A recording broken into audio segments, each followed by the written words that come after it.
Hello hi అండి. ఈ వీడియోలో బ్లౌజు హ్యాండ్స్ కటింగ్ చూపిస్తున్నాను. ఫస్ట్ క్లాత్ని 4 మడతలు వేసుకోవాలి. మడత మన వైపు ఉండాలి, ఓపెన్ అటు సైడ్ ఉండాలి. మడత వైపు హ్యాండ్స్ పొడవు చూసుకోవాలి. నేను బ్లౌజ్ కొలతలతో చూపిస్తున్నాను ఈ వీడియోలో. ముందు అడుగున మార్కింగ్ పెట్టుకోవాలి. చేతి కుట్టు వేస్తాం కదా, దానికి ఒక 1 ఇంచ్ మార్క్ చేసుకోవాలి.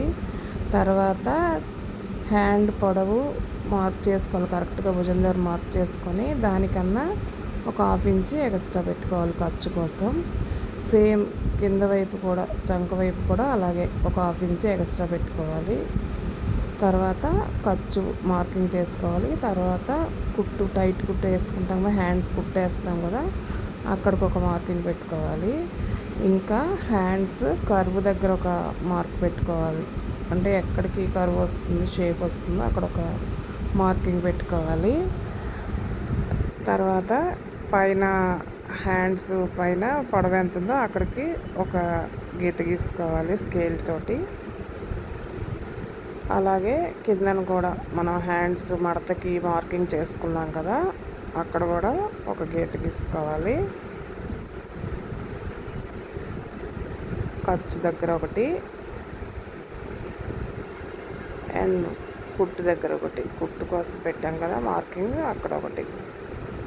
ఇప్పుడు పొడవు ఎక్కడి నుంచి అయితే పెట్టుకున్నామో అక్కడి నుంచి ఆ కర్వ్ దగ్గర మార్కింగ్ పెట్టిన దాన్ని కలుపుతూ కిందకి మార్క్ చేసుకోవాలి. హ్యాండ్ షేప్ వస్తుంది అలా మార్క్ చేసుకుంటే.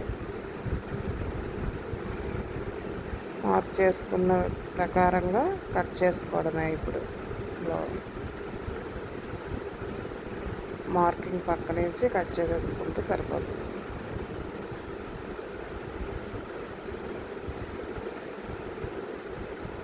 దీనికి ఖర్చు ఎక్కువ లేదు, అందుకని చివర కొంచెమే కట్ చేస్తున్నాను. ఎక్కువ ఉంటే కట్ చేసేసుకోవచ్చు. మార్కింగ్ పెట్టుకోవాలి. అలా మార్కింగ్ పెట్టుకుంటే మనకి కుట్టేటప్పుడు ఈజీగా ఉంటుంది. స్టిచ్ ఎక్కడ వేయాలనేది తెలుస్తుంది అలా కట్ చేసి ఉంచుకుంటే. ఇప్పుడు హ్యాండ్స్ ఓపెన్ చేసి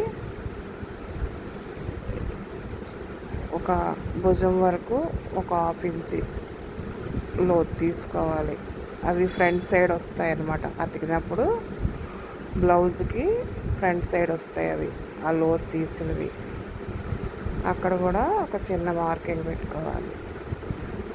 అంతేనండి, హ్యాండ్స్ కటింగ్ అయిపోయింది.